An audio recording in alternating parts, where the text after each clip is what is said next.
Sou eu de novo. O que estava ruim ficou ainda pior. Nos últimos dias veio à tona um dos maiores escândalos envolvendo aposentados e pensionistas do INSS.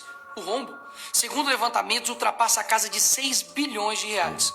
4 milhões de idosos roubados, e a maioria das vítimas do Norte e Nordeste.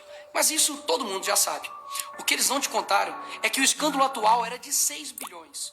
Hoje, com um novo relatório da CGU, mostrou que só em 2023, 35 mil reclamaram de fraude. E o valor movimentado, 90 bilhões. 90 bilhões. Nós estamos diante do maior escândalo de corrupção da história do nosso país.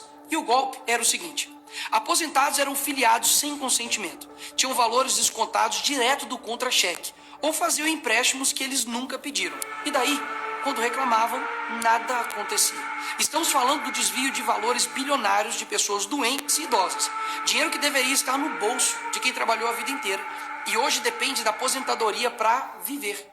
E é claro, vão espalhar a narrativa de que tudo começou no governo anterior. E já percebeu que no governo passado tudo era culpa só do presidente. E nesse governo nada é culpa do presidente? Mas olha só que interessante. As investigações mostraram que os descontos irregulares já vinham sendo praticados há anos.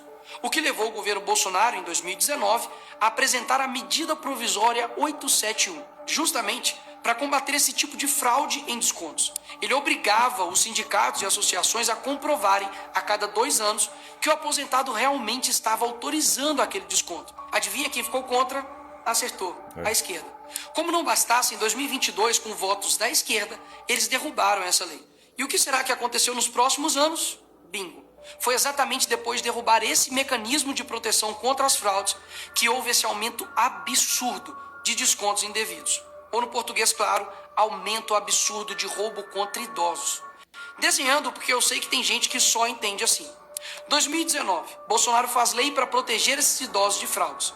2022, esquerda derruba essa lei no Congresso. 2023 e 2024, explosão de fraudes. E ainda tem gente surpresa com isso. Não foi o Alckmin que disse: o ladrão quer voltar à cena do crime. E de fato voltou.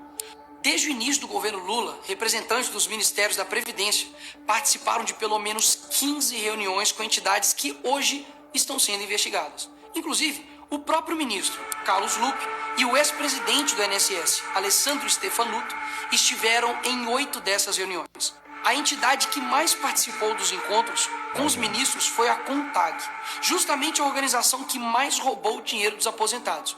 E o escândalo é ainda mais grave. O relatório de auditoria da CGU revelou que, em muitos casos, as autorizações para descontos foram feitas em nome de pessoas que sequer tinham condições de manifestar a sua vontade. Foram encontradas situações absurdas. Pessoas com deficiência grave, impossibilitadas de assinar qualquer documento. Indígenas que vivem em aldeias remotas e não sabem ler ou escrever. E até aposentados que nem moram no Brasil. Roubar alguém já é terrível. Mas roubar pessoas nessa situação é ter a certeza de que nada vai acontecer com você. Não é à toa que o relatório do próprio INSS mostra que o governo tinha ciência e sabia como barrar os descontos desde 2023. O Tribunal de Contas da União também sabia da denúncia desde 2023. Desde essa época, poderia ter ajudado as pessoas que foram vítimas. Mas o julgamento ficou parado por mais de 1 ano, por um ministro do TCU indicado por Lula. E o sindicato investigado era do irmão do Lula. E o filho do Lewandowski, ministro do Lula, advoga para outra entidade acusada de fraude no INSS. É o país das coincidências. Ou seja, reuniram com entidades investigadas, foram avisados, confessaram que sabia e ignoraram. Fingiram que não viram. Agora, com a pressão do escândalo, o governo Lula trocou o ministro e só. Nenhuma consequência para ele. Engraçado, né? Se o pobre erra o CEP no cadastro, é fraude. Mas se o sistema desvia bilhões, é só trocar o responsável. O mesmo responsável que em 2011 também foi trocado pela Dilma por corrupção no seu ministério. Isso mesmo.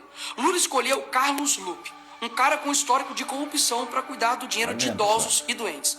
E depois de 14 anos ele volta e cai de novo da mesma forma. Tudo isso está acontecendo e sabe qual é a solução do governo?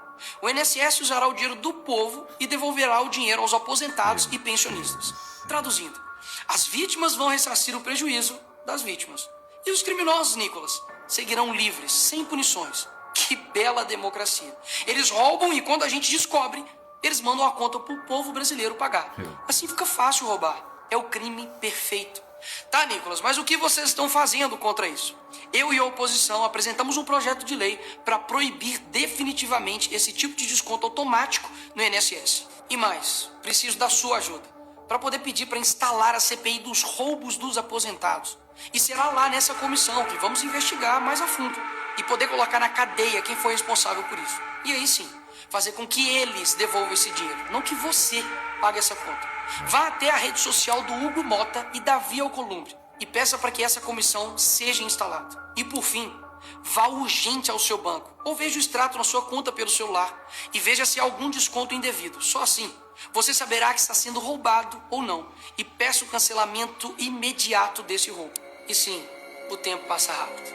Eu sei que muitos não pensam no futuro, mas um dia ele chegará. E que nesse dia tenhamos feito algo para chegar aqui diferente do que estamos vivendo agora. Ninguém aguenta mais um país que só desanima a gente a cada notícia. Mas para chegar aqui diferente, a gente precisa fazer algo diferente agora. Porque o partido que prometeu cuidar do povo, um presidente que se colocou como o pai dos pobres, acabou explorando quem eles mais juraram defender. Mas eles só chegaram lá porque muitos acreditaram neles. E até quando? Porque quando chegar aqui, talvez seja tarde demais para mudar o Brasil.